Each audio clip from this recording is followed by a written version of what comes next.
오늘 말씀을 나누기 전에 먼저 이 악이 뭔지를 알아야 합니다. 악이 뭘까요? 사전에 보면 악은 잘못, 재난, 병, 나쁜 사람들을 뜻합니다. 그러면 하나님께서 말씀하신 악, 그것은 뭘까요? 못되고 나쁜 것은 무엇일까요? 본문 35, 38, 39절에 보면 그것을 찾을 수 있어요. 세 가지로 나눌 수 있는데, 첫째는 하나님 보시기에 나쁘고 못된 것이 뭐냐면 죄와 죄의 결과인 사망을 의미합니다. 본문 38절은 이렇게 말씀합니다. 내가 확신하노니 사망이라. 사망은 죽음을 뜻하죠. 로마서 6장 23절에 사망은 죄의 결과라고 말합니다. 죄나 죄의 결과는 모두 나쁘고 잘못된 것을 의미하죠. 그러므로 죄와 죄의 결과인 사망은 바로 악이 되는 것이죠. 둘째는 사탄과 사탄의 일을 뜻하기도 합니다. 본문 38절은 내가 확신하노니 천사들이나 권세자들이나, 여기서 이 천사나 권세자들은 모두 타락한 천사와 귀신들을 의미하죠. 그러므로 그들은 잘못되고 나쁜 일을 하는데 특히 성도를 괴롭히는 것입니다. 그러므로 악이란 사탄과 사탄이 성도들을 괴롭히는 일들을 의미하기도 합니다. 세 번째는 이 악, 나쁜 것은 온갖 고난도 해당됩니다. 본문 35절은 다음과 같이 말합니다. 환난이나 공고나 박해나 기근이나 적신이나 위험이나 칼이랴. 이 모든 것은 고난을 뜻하는 것이죠. 성도 여러분, 물론 고난은 우리를 유익하게 만들기도 합니다. 지금 당하는 이 코로나19의 상황이 분명히 시간이 지나면 하나님이 주신 뜻이 있을 것입니다. 하지만 고난 자체가 힘든 것도 사실입니다. 여러분, 고난의 시작은 저절로 생긴 것이 아니라 하나님의 창조물이 아니라 바로 죄에서 비롯됐습니다. 사단은 아담과 하와를 넘어지게 합니다. 괴롭혔습니다. 그 결과 이 땅에 고통과 고난과 죽음이 들어갔다고 성경은 말합니다. 창세기 3장 17절부터 19절 말씀을 보면 이렇게 나옵니다. 아담에게 이르시되 땅은 너로 말미암아 저주를 받는다. 너는 내 평생에 수고하여야 그 소산을 먹으리라. 땅이 내게 가시덤불과 엉겅퀴를 낼 것이다. 이게 다 고난을 의미하는 거죠. 그리고 19절에 너는 흑인이 흑으로 돌아갈 것이다. 죽음을 의미하는 것입니다. 이 말씀을 그대로 표현한다면 죄로 인해 악이 세상에 들어왔고 나쁘고 잘못된 것이 들어왔다는 거예요. 하나님이 창조하신 모든 것은 심히 좋은 것이었습니다. 그런데 아담과 하와의 죄로 인해 이 땅에 악이 들어오고 잘못되고 나쁜 것이 들어왔는데, 그때 엉겅퀴와 가시덤불과 수고와 저주가 함께 들어왔다는 것이죠. 그리고 죽음도 왔고 사탄은 성도를 괴롭히고 넘어지는 일들을 만들었다는 것입니다. 성도 여러분, 먼 고대 동굴 벽에 보면 이런 글이 쓰여 있다고 합니다. 세상은 말세다. 그때나 지금이나 똑같은 말을 하고 있다는 겁니다. 요즘 뉴스 보기가 겁납니다. 무섭고 끔찍한 일들이 일어나고 있는 것입니다. 우리가 조심하고 우리가 바르게 살려고 해도 내 삶이 안전하게 지켜지고 억울한 일을 당하지 않으리라고 장담할 수 없는 세상입니다. 내가 조심하고, 여기 보세요. 얼마나 안 걸리려고 마스크를 다 쓰고 계십니까? 근데 어떨 때 보면 우리가 조심해도 걸릴 수가 있다는 것이죠. 하루에도 몇 차례씩 차마 믿을 수 없고 믿고 싶지 않은 불행들이 일어나고 있습니다. 때로 그 악몽 같은 현실이 곧 나의 현실이 됩니다. 우리의 뒤통수를 치며 땅바닥에 납작 널브러지게 하는 것입니다. 우리는 지금 드라마보다 더 잔혹하고 코미디보다 더 어이없는 일들을 겪고 있습니다. 그러면서 이렇게 외칩니다. 내 인생은 이제 반등이 없다. 내 인생은 이제 2020년도 소망이 없다. 여러분, 2016년 리오데자네이루 올림픽 기간에 남자 1000m 육상 경기가 있었습니다. 여러분들이 기억할지 모르겠습니다. 어제 일도 기억을 못하는데 그걸 기억하겠습니까? 근데 이 경기는 굉장히 감동을 주었다고 합니다. 소말리아 출신 영국 선수 모파리 선수 때문이었습니다. 그는 초반 여유 있게 달렸습니다. 금메달을 장담하는 선수였죠. 그러다가 16바퀴를 남겨놓고 트랙에서 뒹굴었습니다. 자신이 잘못이 아니라 동료 선수의 발에 걸려 억울하게 넘어진 것이었습니다. 그는 곧바로 다시 일어나 다시 달립니다. 하지만 자신의 앞에 벌써 20명이 추월해버렸습니다. 1등으로 달리다가. 그는 불리한 조건을 넘어서 놀랍게 20명을 추월하여 결승전에 간발로 들어옵니다. 모파라 선수의 우승은 대단한 기적이었다고 합니다. 그런데 성도 여러분, 인생은 1000m보다 더 깁니다. 그런데 우리는 어떨 때 이 나쁘고 잘못된 것들로 인해 우리의 발이 걸려 넘어집니다. 마귀의 공격 앞에 때로는 넘어지고 고난 때문에 때로는 쓰러지는 것입니다. 중간에 넘어지고 다치고 실패하고 뒤통수를 맞아 널브러지는 것입니다. 다시 일어나고 싶지 않습니다. 그래도 우리가 우리의 인생의 경주를 끝내지 않는 한 결말은 아직 정해진 것이 없습니다. 하나님은 우리가 악을 이기고 고난을 이기고 완주하며 승리하기를 원하십니다. 2020년도 마찬가지입니다. 완주하고 승리하기를 원하는 것입니다. 시작이 이 코로나로 인해 지금 벌써 3개월, 4개월이 그래서 나머지 8개월, 8개월이 소망 없이 또 되는 거 아닌가? 2020년은 끝났다. 이렇게 얘기할 수도 있는 것입니다. 모르는 일입니다. 마지막 한 달에 놀라운 일이 일어날지, 아니면 8월 달에 일어날지. 여러분, 경주는 아직 끝나지 않았습니다. 우리가 끝내지 않은 한 결말은 정해진 것이 없는 것입니다. 하나님은 우리가 악을 이기고 고난을 이기고 지금도 승리하기를 원하시는 것입니다. 그래서 우리에게 주신 승리의 상징이 있는 것입니다. 그것이 바로 십자가입니다. 여러분, 십자가는 악에 대한 결정적 승리인 것입니다. 왜 십자가가 악에 대한 결정적 승리인 것입니까? 제가 조금 전에 말했습니다. 이 나쁘고 못된 이 악의 첫 번째가 뭐였냐? 바로 죄와 사망이라고 그랬습니다. 그런데 여러분, 이 십자가가 죄의 결과인 사망을 이겼습니다. 고린도전서 15장 55절 57절입니다. 다 같이 읽어보겠습니다. 시작. 사망아 내가 쏘는 것이 어디 있느냐? 우리 주 예수 그리스도로 말미암아 우리에게 승리를 주시는 하나님께 감사하노니. 이 말을 해석하면 이런 것입니다. 사망을 향해 외치고 있는 것입니다. 사망아, 너의 승리가 어디 있느냐? 너의 독침이 어디 있느냐? 예수님의 십자가로 말미암아 우리는 이 죽음을 이겼다. 이렇게 선포하는 것입니다. 성도 여러분, 십자가는 죄의 결과인 사망을 이긴 것입니다. 그래서 성도에게 사망은 저주가 아닙니다. 천국으로 가는 과정이며 문인 줄 믿습니다. 그러므로 십자가는 악에 대한 결정적 승리가 되는 것입니다. 또한 저는 아까 말씀드렸습니다. 악은 죄와 사탄을 의미한다. 사탄의 일을 의미한다. 그런데 이 십자가가 죄도 이기고 사탄도 이겼습니다. 골로새서 2장 14절 15절 말씀입니다. 읽어볼까요? 우리를 거스리고 불리하게 하는 뭐가 나와요? 여러분의 죄를 기록하는 이 죄의 증서들이 있다는 것입니다. 하늘나라에 있다는 거예요. 근데 십자가로 이 증서를 뭐 하셨습니까? 과거의 죄, 현재의 죄, 앞으로 지을 죄도 우리 주님이 여러분이 하나님의 자녀가 된 그날부터 시작하여 과거의 죄도 용서하시고 앞으로 지을 죄도 내 자녀니까 용서하여 주셔서 여러분 제하여 버리사 십자가에 못 박았다는 것입니다. 여러분 15절도 한번 볼까요? 통치자들과 권세들, 이건 뭐예요? 사탄과 귀신들을 의미하지요. 무력하게 하고 구경거리로 삼아서 뭐로 그들을 이겼습니까? 십자가로 이긴 것입니다. 할렐루야. 여러분, 노예시장에 일가족이 함께 묶여 노예로 나왔습니다. 이야기를 안 하는 것이죠. 노예 상인은 마치 사탄처럼 그 노예시장에 있는 일가족을 채찍을 들고 때리고 괴롭힙니다. 이 가족의 소원이 있다면 함께 떨어지지 않는 것입니다. 팔려가지 않는 것입니다. 그때 지나가던 한 사람이 이 장면을 보고 그 가족 전체를 돈을 주고 샀습니다. 그리고는 그의 노예 문서를 찢어버리고 노예 상인들이 더 이상 채찍을 가할 수 없도록 해결해 준 것이었습니다. 여러분, 이게 바로 십자가인 것입니다. 예수님은 십자가로 죄의 문서를 찢어버렸습니다. 여러분의 죄의 문서를 찢어버렸고 사단을 무장해제시켜 주셨습니다. 그러므로 십자가는 승리의 상징인 줄 믿습니다.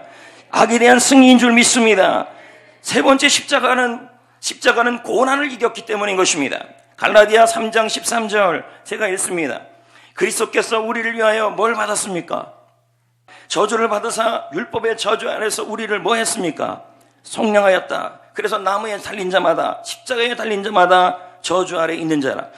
예수님께서 여러분의 저주, 우리의 고난을 다 십자가 아래에서 짊어지셨다는 말이 되는 것입니다. 성도 여러분, 이 저주라는 단어는 불행을 뜻합니다. 예수님은 십자가에서 우리의 불행을 대신 받았습니다. 여러분, 불행과 고난은 악입니다. 나쁘고 잘못된 것이죠. 그래서 저주를 대신 받아서 여러분에게 행복을 주고자 하시는 것입니다. 옛날 전쟁은 두 진영이 싸웠습니다. 지금하고 달랐죠. 양쪽 장수의 대표, 이쪽 장수의 대표 나와서 싸웁니다. 둘이 싸우다가 한쪽이 부상을 입고 쓰러지는 것입니다. 그러면 이긴 편 장수가 쓰러진 장수의 목을 밟습니다. 그리고 그 장수가 꿈틀꿈틀거리면 더 이상 꿈틀 못하도록 칼로 목을 베버리는 것입니다. 여러분, 이와 같이 우리의 대장 그리스도가, 예수님이 십자가에서 사탄을 이기시고 악을 이기시고 고난을 이기시고 저주를 이기시고 죄의 문세를 찢어버리신 줄 믿습니다. 근데 현실은 어떻습니까? 분명히 우리 예수님께서 악에 대하여, 사단에 대하여, 사단의 일에 대하여, 고난에 대하여, 저주에 대하여 모두 이겼는데, 그런데 우리의 현실은 도살장에 끌려가는 양처럼 살아가고 있다는 겁니다. 36절 봅시다. 예수님께서 2000년 전에 십자가에서 결정적 승리를 이루어냈습니다. 악에 대하여. 그런데 우리 성도들의 현실, 우리의 현실을 보면 36절과 같다는 것이죠. 읽어볼까요? 시작. 기록된 바 우리가 종일 주를 위하여 죽임을 당하게 되며 도살을 당할 양과 같이 여김을 함과 같으리라. 우리가 그렇다는 거예요. 우리가요. 도살당하다는 뜻은 사자나 사람들이 양식을 장만하기 위해 사냥감을 골라 잡아먹을 때 사용하는 단어입니다. 예수님이 십자가로 악에 대하여, 고난에 대하여, 저주에 대하여, 마귀의 일에 대하여, 죄의 결과에 대하여 결정적 승리를 이루었습니다. 하지만 여전히 잔당이 남아있는 것입니다. 그 잔당을 완전히 뽑아버리는 날이 언제입니까? 재림입니다. 우리 주님께서 나팔을 불며 다시 오실 그날입니다. 그러나 우리는 그 중간에 지금 살고 있는 것입니다. 그래서 지금 우리는 영적 전쟁 속에 살아가고 있습니다. 잔당이 우리를 낙심시키고, 고난이 우리를 낙심시키고, 사탄과 막 귀신들이 우리를 기죽게 하며, 지금 일어나는 수많은 일로 통해서 우리를 쓰러지게 만들며 걱정하고 기죽게 만드는 것입니다. 여러분, 그러나 염려할 것이 없습니다. 아직도 우리에게는 여전히 승리의 카드가 있습니다. 바로 십자가인 줄 믿습니다. 그 십자가가 여전히 2000년 전에만 역사하는 것이 아니라 2000년 전에만 역사하는 것이 아니라 지금도 살아가는 여러분에게도 승리의 능력인 줄 믿습니다. 본문 35절은 이렇게 말합니다. 누가 우리를 그리스도의 사랑에서 끊으리요? 환난도 곤고도 박해나 기근과 적신과 위험이나 칼이냐? 이 말은 뭐예요? 우리를 향한 그리스도의 사랑은 고난이 와도 끊을 수 없다라는 말입니다. 여러분, 이 그리스도의 사랑이 바로 십자가의 죽음인 것입니다. 우리를 너무도 사랑하니까 바로 십자가에서 죽으신 것입니다. 어떻게 해요? 지금 현실에 일어나는 수많은 고난과 어려움을 이기고 살고 승리하도록 하기 위해서 예수님께서 십자가에서 죽으신 것입니다. 그래서 십자가는 우리를 향한 사랑입니다. 여러분, 솔로몬 재판을 알 거예요. 아기는 1명, 엄마는 2. 솔로몬은 아기를 반으로 쪼개서 나눠주라는 판결을 내립니다. 가짜 엄마는 뭐라 그럽니까? 그래, 쪼개라고 그러고, 진짜 엄마는 뭐라 그래요? 살려서 저 여자에게 주라 그럽니다. 진짜 엄마는 자식을 사랑하는 것이고 살리려고 하는 것이었습니다. 그런데 여러분, 우리 하나님 아버지는 자기 아들을 우리를 위하여 아끼지 아니하셨습니다. 저와 여러분을 위하여 내주신 것입니다. 그래서 본문 32절은 이렇게 하나님의 사랑, 예수님의 사랑을 표현합니다. 자기 아들을 아끼지 아니하시고 모든 사람을 위하여 내어주시니가 어찌 그 아들과 함께 모든 것을 우리에게 주지 않겠는가? 하나님이 우리를 위하여 자신의 아들을, 예수님을 아끼지 않고 내어주셨습니다. 어떻게 하려고요? 기죽지 말고 살라고요. 악에 눌려 살지 말라고요. 고난에 눌려 살지 말라고요. 사탄에게 괴롭힘 당할 때도 승리하라고 주님께서는 그 아들을 우리에게 내어주셨다는 말입니다. 그러나 좀 더 깊이 들어가면 예수님 자신도 그렇게 하셨습니다. 자신을 아끼지 않고 우리를 위하여 자신의 생명을 내주신 것입니다. 왜요? 우리를 사랑하기 때문에, 우리가 악에 대하여 날마다 지금도 승리하며 살기 위해서인 것입니다. 성도 여러분, 그리스도의 사랑은 사단의 공격이 와도 끊을 수가 없고 그 어떤 고난이 와도 떠나지 않습니다. 하지만 현실은 사단이 우리를 계속 괴롭히고 있습니다. 온갖 종류의 고난으로 우리는 넘어지고 있습니다. 우리를 넘어지게 합니다. 특히 코로나19로 인해 경기 침체가 왔습니다. 국가 경제는 패닉 상태에 왔다 그럽니다. 휴직자만 14만 명이 상반기 지금까지 늘어났다 그럽니다. 항공과 여행업계의 경우는 퇴직하는 사람이 더 늘어나고 있다 그럽니다. 대구 경북 지역 자영업자들은 한 달 버티기도 힘들다고 말합니다. 우리 역시도 그래서 넘어지고 있고 쓰러지고 있는 것입니다. 그러나 우리 주님은 지금 말씀합니다. 이 상황에 처해진 여러분에게 말합니다. 37절 말씀에 그러나 이 모든 일에 우리를 사랑하시는 이로 말미암아 우리가 넉넉히 이길 것이다. 넉넉히 이긴다는 말은 압도적으로 이길 것이다. 뛰어나게 이길 것이다. 그리고 이 문법은 현재형입니다. 이 말은 지금 압도적으로 여러분이 당하는 이 코로나19의 상황을, 온갖 종류의 고난을, 사단이 우리를 괴롭히는 이 모든 일을 우리를 사랑하시는 예수로 말미암아, 아니 우리의 사랑하시는 십자가의 능력으로 말미암아 압도적으로 이겨낼 거라는 말입니다. 할렐루야. 아주 사이좋은 남매가 있었습니다. 어느 날 오빠가 길을 가다가 교통사고를 당하여 중상을 입었습니다. 응급수술을 받던 중에 피가 필요했죠. 마침 혈액형이 같은 여동생이 곁에 있었습니다. 다급한 아버지가 딸에게 조심스럽게 물었습니다. 얘야, 너 오빠에게 피 좀 줄 수 있니? 동생은 잠시 생각을 하더니 이내 고개를 끄덕였습니다. 수술이 무사히 끝나자 안심한 아빠는 그제야 딸을 찾았습니다. 그런데 딸이 그때까지도 피를 뽑던 침대에 가만히 누워 있었습니다. 아빠가 말합니다. 너 덕분에 오빠가 살았다. 아빠의 말을 들은 딸은 낮은 목소리로 대답합니다. 정말 기뻐요. 아빠, 그런데 저는 언제 죽나요? 아빠가 깜짝 놀라서 물었습니다. 죽다니 내가 왜 죽어? 딸이 말합니다. 피를 뽑으면 죽지 않나요? 잠시 숙연한 침묵이 흘렀습니다. 아버지는 겨우 입을 열어 말했습니다. 얘야, 넌 죽을 줄 알면서도 오빠에게 피를 주었단 말이냐? 어린 딸이 대답합니다. 네, 저는 오빠를 사랑합니다. 그래서 오빠가 이 병을 이기도록 돕고 싶었습니다. 이게 바로 예수님의 마음입니다. 성도는 고난은 있습니다. 그러나 압도적으로 이길 것입니다. 성도는 사탄이 괴롭힐 수도 있습니다. 그러나 넉넉하게 오늘 이길 것입니다. 왜요? 그리스도의 사랑이 늘 우리와 함께하기 때문입니다. 그래서 우리가 악을 이기도록 도울 것입니다. 성도 여러분, 지금 너무 힘겨운데 스스로 우리는 괜찮다고 말합니다. 힘들죠? 그러면 괜찮아요. 근데 마음 뒤편에 숨어있는 그늘과 서러움을 우리 자신조차 모르고 덮어버릴 때가 있습니다.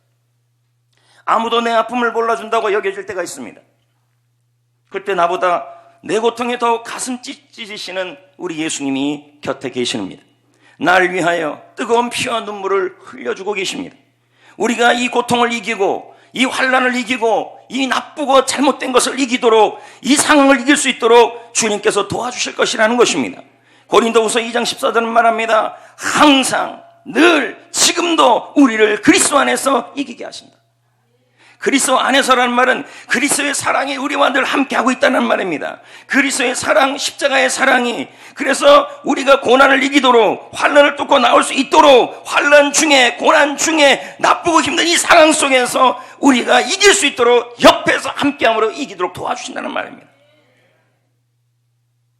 요셉의 삶은 어렸을 때부터 혹선이었습니다. 꼬인 거죠. 고난이 떠나지 않았습니다. 자신과 뜻과는 상관없는 길로 인생이 흘러갔습니다. 2020년이 이렇게 될 줄 우리가 상상이나 했겠냐는 거죠. 마치 요셉처럼 어느 날 갑자기 형들에 의해 구덩이에 던져져 죽을 뻔합니다. 다행히 미디안 상인의 손에 구출되었습니다. 하지만 이집트의 노예가 되죠. 그리고는 바로의 경무실장인 보디발의 집에서 일하게 됩니다. 노예로요. 요셉은 너무도 불행하게 보입니다. 하지만 놀랍게도 창세기에서 요셉이 우울해하는 모습을 찾아볼 수 없습니다. 넉넉히 이기고 있습니다. 그 이유가 뭘까요? 창세기 39장 23절은 다음과 같이 말합니다. 여호와께서 요셉과 함께 하심이라. 여호와께서 그를 범사에 형통하게 하셨다. 형통이란 단어는 번성하다, 뚫고 가다 이런 뜻입니다. 더 쉽게 설명한다면 그냥 세상적 용어로 설명한다면 형통은 성공을 의미하죠. 그런데 성경은 요셉이 총리가 되었을 때 성공했다는 말을 쓰지 않고 있어요. 그가 노예로 살고 있을 때, 고난 중에 있을 때, 환난 중에 있을 때 그는 이미 성공했다, 형통했다고 쓰고 있는 것입니다. 성공은 높은 자리에 올라가는 것만이 아니라는 것입니다. 형통은 인생의 힘든 시기에, 인생의 어려운 시기에, 인생의 저주 같은 삶 속에서 주님과 함께함으로 지금 고난의 삶을 이겨내는 그 삶을 보여주는 모습이 바로 성통이라는 말입니다. 그게 형통이고 그게 넉넉히 이기는 삶의 모습이라는 거예요. 그런 하루하루들이 모여서 그렇게 하루를 승리하는 승리의 하루들이 모여 나의 내일이 만들어지는 것입니다. 유인현 작가는 말합니다. 오늘이라는 무수한 점들이 모여 내일의 선이 되고 점이 모여 내일의 선이 되고 결국 멋진 입체도형을 만들어버린다. 나의 오늘의 사탄이 공격해 옵니다. 나의 오늘의 고난이 괴롭힙니다. 나의 오늘의 죽음의 공포가 있습니다. 나의 오늘의 코로나19로 인한 염려가 있습니다. 그렇다고 나의 오늘을 실패하고 나의 오늘을 염려하며 걱정하며 기가 주고 살아가면 안 되는 것입니다.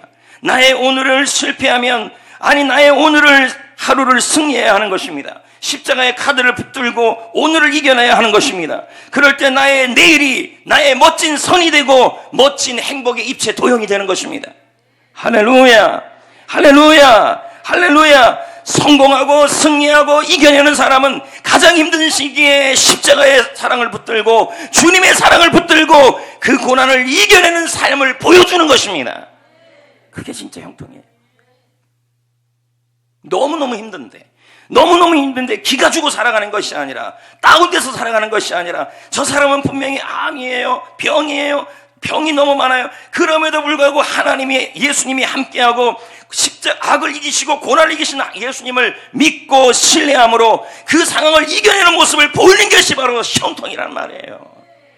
그 모습을 보이시는 사람이 그 하루가 뭐 힘들어요. 오늘을 실패하는 사람들은 내일이라는 선이 안 만들어져요. 내일부터 잘 살겠다고요? 병 나으면 잘 살겠다고요? 코로나19가 해결되면 잘 살겠다고요? 지금이 어려움이 해결되면 잘 살겠다고요? 말도 안 되는 소리 하지 마세요. 그래서 예수님이 이렇게 말하잖아요. 요한일서 5장 4절에 읽어볼까요? 시작. 무릇 하나님께로부터 난 자마다 세상을 이긴다.